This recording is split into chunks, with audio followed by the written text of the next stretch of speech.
સવાલ નંબર 1, નેતાઓની વિરુદ્ધ બોલવા છતાં ન્યૂઝ ચેનલવાળાઓ સામે કોઈ કાર્યવાહી કેમ નથી કરવામાં આવતી?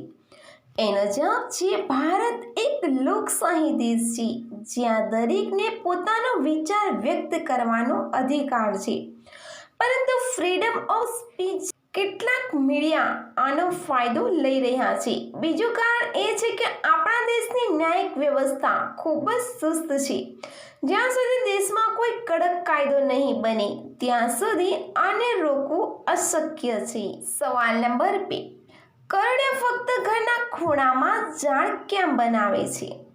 એનો જવાબ છે, કરોળિયો એવી જગ્યાએ પોતાના જાળા બનાવે છે જ્યાં લાંબા સમય સુધી કોઈ આવતું નથી અથવા બહુ હલનચલન નથી થતી.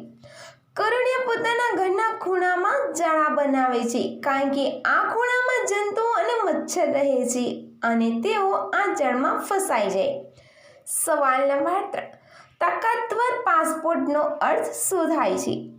એનો જવાબ છે, જે દેશના નાગરિકો વિઝા વિના મોટી સંખ્યામાં દેશોમાં મુસાફરી કરી શકે તે દેશના પાસપોર્ટને શક્તિશાળી માનવામાં આવે છે.